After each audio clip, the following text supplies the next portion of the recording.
Earlier this week, the Houthi militia threatened a maritime embargo against Saudi Arabia's commercial shipping in the Red Sea. There have been reports of attacks against Saudi ships overnight. Pakistan unequivocally condemns the continued threats by the Houthis against the Kingdom of Saudi Arabia and commercial shipping in the Red Sea, which we have stated endangers regional security, freedom of navigation, and global trade. Pakistan reaffirms that any hostile act against Pakistani flagged vessels or Pakistan's maritime interests will be regarded as a grave threat to our national security. We reserve the right to take all necessary measures in self-defense consistent with international law.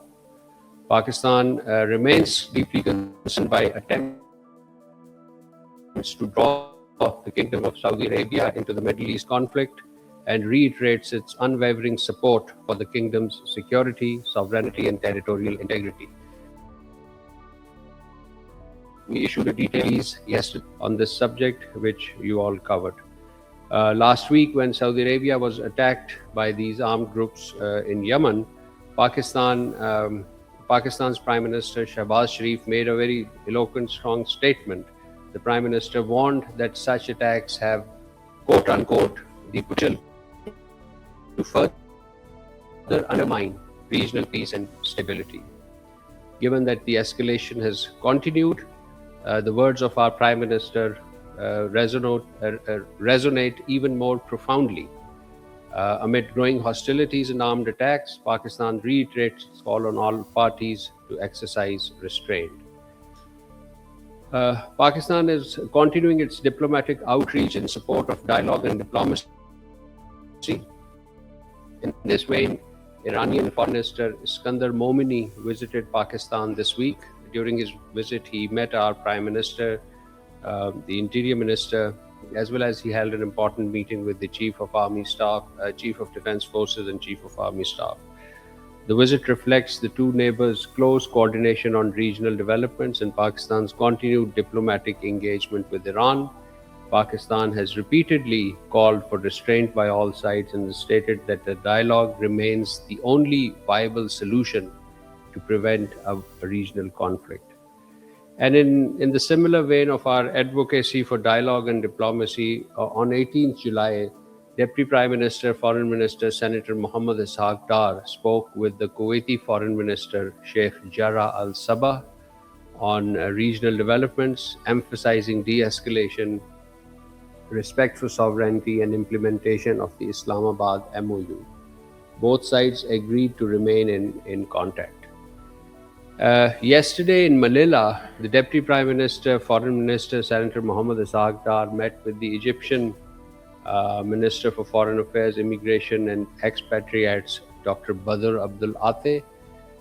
This was on the sidelines of the ASEAN Regional Forum, and I'll explain about the ASEAN Regional Forum in a little while. But let me focus on this important meeting between Pakistan and Egypt's foreign ministers. The two leaders reviewed developments in the Middle East and underscored the importance of de-escalation and dialogue, while emphasizing respect for sovereignty and territorial integrity of all states. They also discussed the broader implication of regional instability, particularly for global maritime trade, energy security, and world economy. In Manila, the Deputy Prime Minister, Foreign Minister also held a very important meeting with the Foreign Minister of Oman, Sayyid Badr Abdul Hamad Al Busaidi. The two leaders exchanged views on the latest regional and national developments. The Omani Foreign Minister appreciated Pakistan's constructive role in promoting dialogue, de-escalation, and regional peace and security. Both sides expressed concern over the recent developments in the region, stressed the importance of upholding ceasefire, respect for international law, and working towards lasting peace and stability. The outreach of the Deputy Prime Minister, Foreign Minister, ladies and gentlemen, will continue in Bishkek, where he will be arriving today, inshallah, to lead the Pakistan delegation to the Shanghai Council of Foreign Affairs, CFM, the Council for Foreign Affairs, Foreign Ministers, This is the Shanghai platform for the member states foreign ministers meeting. He will be in Kyrgyz Republic from 23rd to 24th July. I think we are about to issue, or probably have issued, a curtain raiser on this. And please do issue if it's not been issued. Let me state that during his visit, the Deputy Prime Minister, Foreign Minister, will call on the President of Kyrgyz Republic and hold a number of bilateral meetings with his counterparts from SCO member states on the sideline of the CFM meeting. Before being in Bishkek, the Deputy Prime Minister, as I said, is in Manila, where he reached yesterday to lead Pakistan's delegation at the 33rd ASEAN Regional Forum (ARF) ministerial meeting. Pakistan is an ARF member since 2004. We remain committed to promoting regional peace, stability, and cooperation through dialogue, and we remain a partner of ASEAN towards such endeavors. On the sideline, the Deputy Prime Minister, Foreign Minister, is holding bilateral meetings with the Philippine counterparts and other participating dignitaries. We have been updating you about these meetings, and please do follow our timelines for more such updates, because the Foreign Minister is holding these meetings as we speak in Manila. Yesterday, an important meeting was held in Manila between the Deputy Prime Minister, Foreign Minister, with the Foreign Minister of the Russian Federation, Mr. Sergei Lavrov. The two leaders reviewed the full spectrum of Pakistan-Russia bilateral relations and reaffirmed their commitment to further strengthening cooperation in a wide variety of subjects: trade, energy, connectivity, and other key areas, as well as enhancing coordination in multilateral forums. The Deputy Prime Minister, Foreign Minister, also met Mr. Khalilur Rahman, the Foreign Minister of Bangladesh and the President-elect of the 81st General Assembly of the United Nations. He will assume charge, I believe, in August or September this year as the President of the General Assembly. The Deputy Prime Minister, while in Manila, also visited the headquarters of the Asian Development Bank, where he met the Director General for Central and West Asia, Mr. Lie Gorez. They discussed the bank's development agenda and its partnership with Pakistan, and appreciated valuable contribution of Pakistani professionals, a number of them who are serving at the Asian Development Bank. Ladies and gentlemen, the Deputy Prime Minister, Foreign Minister, Senator Mohammad Ishaq Dar, was in Shanghai earlier this week, last weekend on 16-17 July, to attend the signing ceremony of the establishing World Artificial Intelligence Cooperation Organization, the WICO. The initiative aims to strengthen international cooperation on intelligence governance, research, and capacity building. As a founding member of Pakistan, of WICO, we became the founding member by virtue of Deputy Prime Minister's presence in Shanghai. So as a founding member, Pakistan looked forward to enhance international cooperation on artificial intelligence, particularly South-South cooperation, to harness artificial intelligence-related technology for sustainable economic development.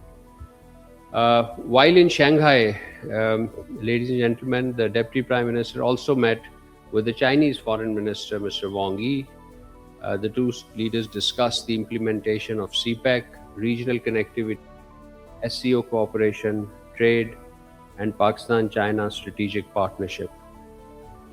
They also reaffirmed Pakistan-China all-weather strategic cooperative partnership through a multifaceted sectoral cooperation. Ladies and gentlemen, you are aware Canada's Foreign Minister Her Excellency Anita Anand paid an official visit to Pakistan on 20th July 2026. This was the first visit by the Canadian Foreign Minister to Pakistan in the last 20 years. She met the Deputy Prime Minister, Foreign Minister here in the Ministry of Foreign Affairs, where official delegation level talks were held, and also met our Prime Minister. Both sides discussed bilateral trade, bilateral relations, trade, investment, regional and global developments, climate cooperation, and people to people contacts. Pakistan and Canada also signed a protocol on phytosanitary import requirements for genetically modified canola intended for food, feed, and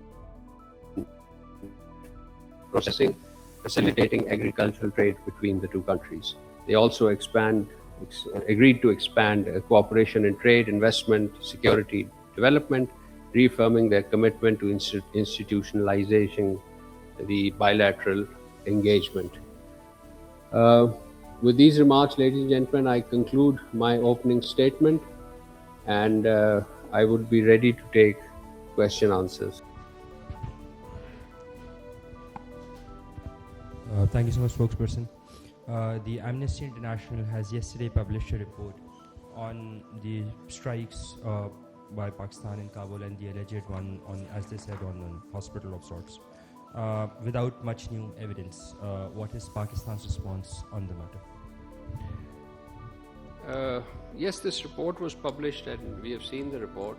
We completely reject the allegations made by Amnesty International. It is unfortunate that such serious allegations have been presented without any credible evidence. The Taliban regime continues to maintain a permissive environment for a range of terrorist organizations, including Tehreek-e-Taliban Pakistan, the Balochistan Liberation Army, and other affiliates. The freedom to undertake terrorist activities allowed to these listed organizations, their access to bases and sanctuaries on Afghan soil, as well as ability to recruit, finance, and execute cross-border attack, constitutes a serious threat to regional peace and security. Thousands of innocent Pakistani citizens have been martyred and injured because of Pakistan's terrorist attacks, which have been planned, financed, supported, and carried out from Afghan soil, all under the watch and patronage of active facilitation by the Taliban regime. No responsible state can remain passive when its civilians and security forces are repeatedly targeted.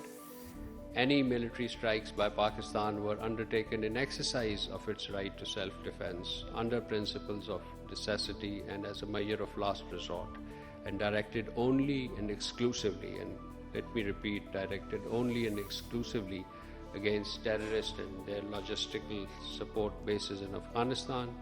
Pakistan's response was proportionate to the level of threat, while strictly adhering to the principle of distinction and precaution and proportionality.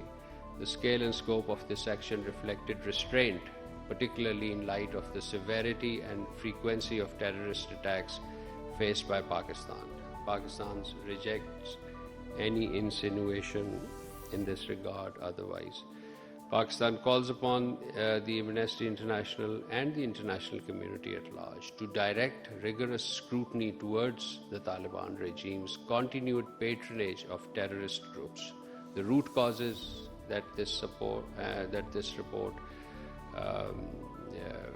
to address the root causes that this Amnesty International report has conspicuously failed to address.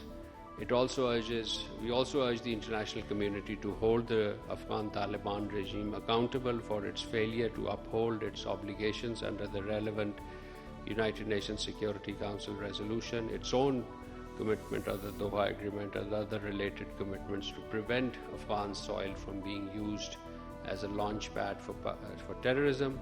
Pakistan reserves the right to take all necessary measures in order to safeguard its sovereignty, territorial integrity, and safety and security of its people.